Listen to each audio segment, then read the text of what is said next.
नमस्कार. श्री स्वामी समर्थ सर्वांना. आपल्या हिंदू धर्मात एकादशीच्या व्रताला अतिशय महत्त्व आहे. 20 फेब्रुवारी रोजी माघ मासाच्या शुक्ल पक्षातील एकादशी आहे. ही एकादशी जया एकादशी या नावाने ओळखली जाते. या दिवशी भगवान विष्णूंची पूजा केली जाते. हे व्रत अतिशय पुण्यदायी मानले जाते. असे म्हटले जाते की या व्रतामुळे भूत पिशाच आदी योनीतून मुक्तता मिळते. जया एकादशी ही 20 फेब्रुवारी म्हणजेच आज मंगळवार रोजी आलेली आहे. आणि अशा या जया एकादशीच्या दिवशी आपल्याला संध्याकाळी कापूरसोबत ही एक वस्तू जाळायची आहे. यामुळे आपल्या घरात असलेली नकारात्मक ऊर्जा, निगेटिव्ह ऊर्जा, वाईट बाधा, नको असलेल्या वाईट शक्ती या गोष्टी निघून जाणार आहे.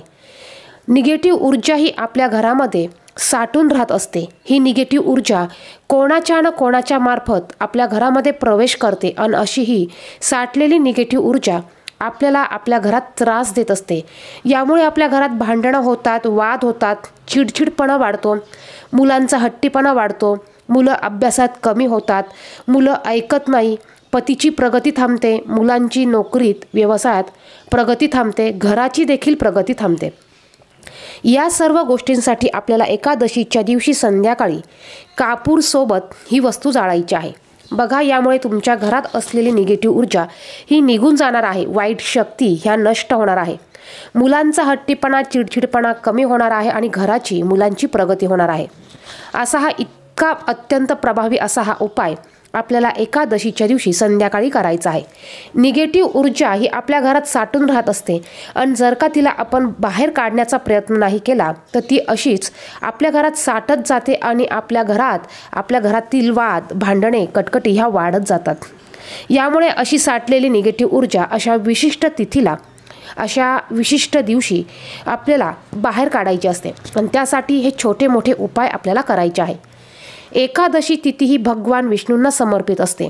एकादशीच्या दिवशी भगवान विष्णूंची आपल्याला पंचोपचारे पूजा करायची आहे. भगवान विष्णूंबरोबर आपल्याला माता लक्ष्मीची देखील पूजा करायची आहे. ज्या ठिकाणी भगवान विष्णूंची पूजा केली जाते त्या घरात माता लक्ष्मी अखंड वास करते. त्या घरात पैशाची, धनधान्याची कधीच कमतरता पडत नाही. यामुळे आपल्याला एकादशीच्या दिवशी भगवान विष्णूंबरोबर माता लक्ष्मीची देखील पूजा करायची आहे. याचबरोबर आपल्याला तुळशी मातेची देखील पूजा करायची आहे. कारण तुळस ही विष्णुप्रिय आहे. विष्णूंना अतिशय प्रिय असणारी तुळस आपल्याला या दिवशी, एकादशीच्या दिवशी हिची देखील आपल्याला हळदी, कुंकू, अक्षता, फूल अर्पण करून दिवा लावून पूजा करायची आहे. आता हा उपाय आपल्याला कधी करायचा तर बघा, हा उपाय आपल्याला संध्याकाळी करायचा आहे. संध्याकाळी 5 वाजेनंतर तुम्ही हा उपाय करू शकतात. ह्या उपायासाठी तुम्हाला भीमसेनी कापूर घ्यायचा आहे. भीमसेनी कापूर नसेल तर तुमच्याकडे जो कापूर असेल तो कापूर तुम्ही घेऊ शकतात. 2 ते 3 तुम्हाला लवंग घ्यायचे आहे. लवंग घेताना ती अखंड लवंग घ्या. तिच्या टोकाचं जे फूल आहे ते फूल आपल्याला अखंड पाहिजे, ते तुटलेलं नसावं. खराब झालेली लवंग कुठल्याही उपायासाठी वापरू नका, कारण यामुळे तुम्हाला त्या उपायाचं कुठलंच फळ मिळणार नाही. कुठलीही सेवा जरी आपण भक्तिभावाने, मनापासून करत असलो तरीसुद्धा आपल्याला त्या उपायासाठी ज्या गोष्टी आपण घेणार आहोत त्या गोष्टी देखील आपल्याला ह्या चांगल्या दर्जाच्या, चांगल्या क्वालिटीच्या घ्यायच्या आहेत. ज्यावेळेस तुम्ही संध्याकाळी हा उपाय करणार आहात त्यावेळेस तुम्हाला अगोदर तुमच्या देवघरासमोर बसायचं आहे. देवघरामध्ये तुम्हाला धूप, दीप, अगरबत्ती लावून घ्यायची आहे. तुळशीला दिवा तुम्हाला लावून घ्यायचा आहे. भगवान विष्णूंची तुम्हाला पूजा करायची आहे. माता लक्ष्मीची पूजा करायची आहे. शक्य झाल्यास माता लक्ष्मी पुढे तुम्हाला शुद्ध गाईच्या तुपाचा दिवा प्रज्वलित करायचा आहे. तुळशीला देखील तुम्ही शुद्ध गाईच्या तुपाचा दिवा लावणं तुम्हाला शक्य असेल तर आवर्जून तुम्ही लावा. या दिवशी फक्त आपल्याला तुळशीला स्पर्श करायचा नसतो, तुम्ही तुळशी मातेची लांबून पूजाही करू शकतात. त्यानंतर बसायला आसन घ्यायचं आहे. देवांना नमस्कार करायचा आहे.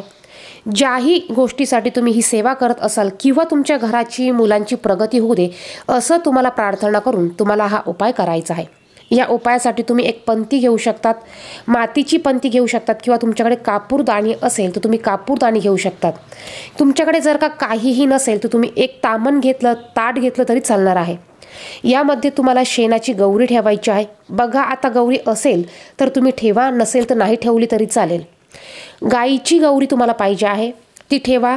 त्यात तुम्हाला हा कापूर ठेवायचा आहे। भीमसेनी कापूर असेल तर तो ठेवा, नाहीतर मग तुम्ही साध्या कापराच्या 5 वड्या ठेवल्या तरी चालेल। यामध्ये तुम्हाला 2 ते 3 लवंग ठेवायचे आहे आणि हा कापूर तुम्हाला प्रज्वलित करायचा आहे। यानंतर हा प्रज्वलित केलेला कापूर तुम्हाला तुमच्या घरामध्ये सर्वत्र फिरवायचा आहे। गॅलरीपासून, किचनपासून, बेडरूमपासून, तुमच्या सर्व घरातनं तुम्हाला हे फिरवत आणायचं आहे।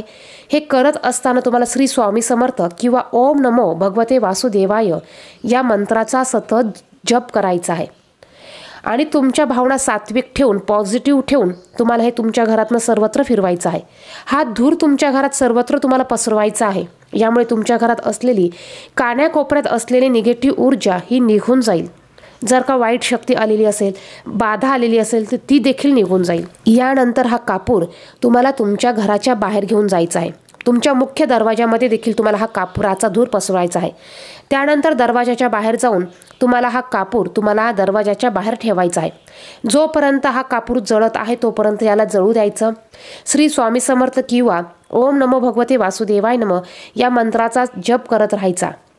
ज्यावेळेस हा कापूर संपूर्ण जळून संपेल त्यावेळेस तुम्हाला हा कापूर उचलून बाजूला ठेवायचा आहे। तुम्ही हा कापूर तुमच्या एखाद्या झाडामध्ये टाकू शकतात किंवा ही राख तुम्ही यामध्ये पाणी थोडंसं टाका। ही राख शांत झाल्यावर तुम्ही हे पाणी एखाद्या झाडाखाली टाका किंवा तुम्ही दुसऱ्या दिवशी देखील हे तुम्ही एखाद्या झाडाखाली टाकू शकतात। तर या पद्धतीने हा उपाय तुम्हाला या एकादशीच्या तिथीला करायचा आहे। बघा, जया एकादशी आहे, ही एकादशी अत्यंत महत्त्वाची आहे। या दिवशी आपण घराच्या प्रगतीसाठी, संसार सुखासाठी हे व्रत करत असतो। त्याचप्रमाणे भूत, पिशाच बाधा ह्या गोष्टी नष्ट करण्यासाठी हे व्रत केलं जातं आणि या दिवशी तुम्हाला हा उपाय आवर्जून करायचा आहे। व्हिडिओमध्ये सांगितलेली माहिती महत्त्वपूर्ण वाटली तर व्हिडिओला नक्कीच लाईक करा, त्याचप्रमाणे शेअर करा। चॅनेलवर नवीन असेल तर चॅनेलला सबस्क्राईब करा। धन्यवाद। श्री स्वामी समर्थ।